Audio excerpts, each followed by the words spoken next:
I think we don't pay enough attention to this issue. I know, Ambassador, you're the expert. You've been on this issue for decades.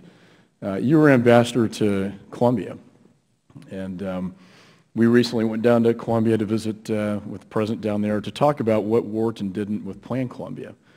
And we do know that one of the things that President Clinton did was he did designate the FARC as a foreign terrorist organization. And I think it's important to point out this is more than just a label. It's not just a label. It's a designation that provides authorities.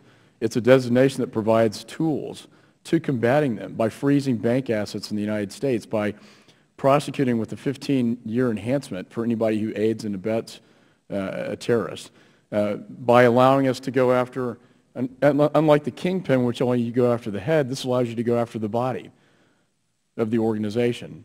And in addition, it doesn't have to be just a person in the United States. It can be a foreign national, which I think is critical. So jurisdiction that's beyond the United States. And I just wanted to, just your experience, Ambassador, and being down there in Colombia and watching that successful operation, tell us how this foreign terrorist organization designation, can you tell me whether that was helpful?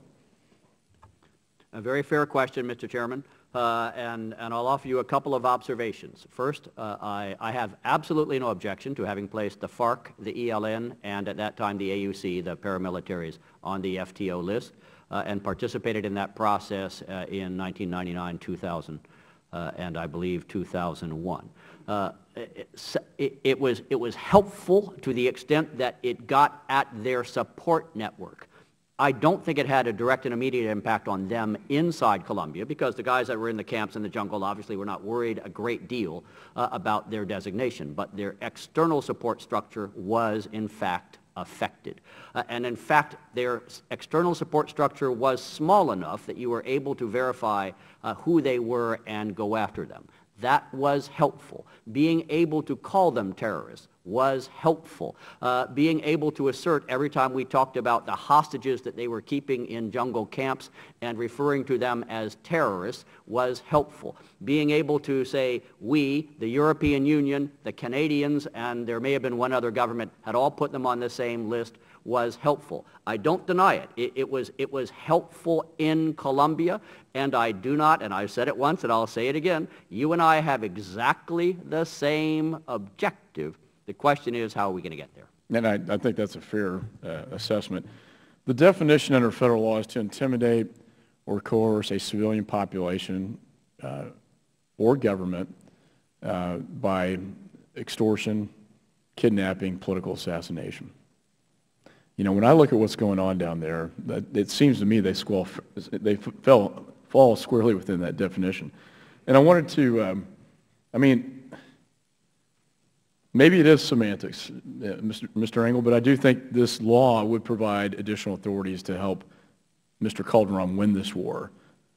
He described the violence in his country as a challenge to the state, an attempt to replace the state. That sounds like more than just organized crime.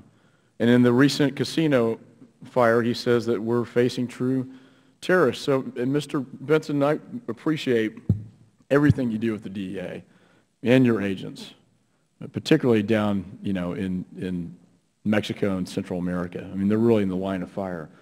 In your testimony, you have under here the threat to governance, the threat to governance. Those who organize, finance, direct, and control drug trafficking thrive in areas where government control is weak. We know that they're looking, just as the Taliban and Al-Qaeda does, for failed states. I would argue Guatemala is on the verge of being a failed state. When we were in Mexico City, 25 farmers' heads were cut off that day. This is real stuff. And it seems like every day we're hearing about some new report. And they are looking for safe havens. They are looking to manipulate the governments. In your testimony, you said more troubling is the fact that many of these brutal murders were committed with the specific intent to intimidate the public and influence the government to suspend action against the cartels, to intimidate the public and influence the government.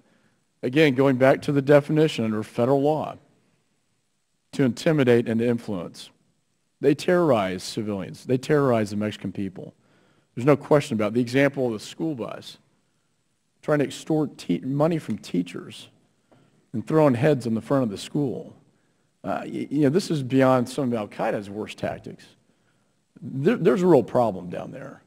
And I guess the debate we're having is how best to handle that. I want to allow you, Mr. Benson, to respond. Sir, I agree they're attempting to instill fear in the public because they want to try to instill this fear in the public to prevent the government from increasing their operation tempo and targeting them. The government is having that continued success, and so they're reverting to these vicious acts to instill that fear. So in my opinion, we need to keep that operational tempo going forward, both in the United States and in Mexico, what we're doing now, and those successes that I've highlighted. So if we continue attacking their leadership in both countries simultaneously with that information flow going back quickly, that will result in positive success down the road. And I agree, the partnership is key. I don't know if we're going to have a second round. I went last, are we? Okay. Just for the record, I would like to put in the record the response from the Dallas Morning News to the letter described by Mr. Engel. It was very interesting that these are not just businessmen trying to make money. They're more than that. They're killers, and they do terrorize. And with that, I yield back.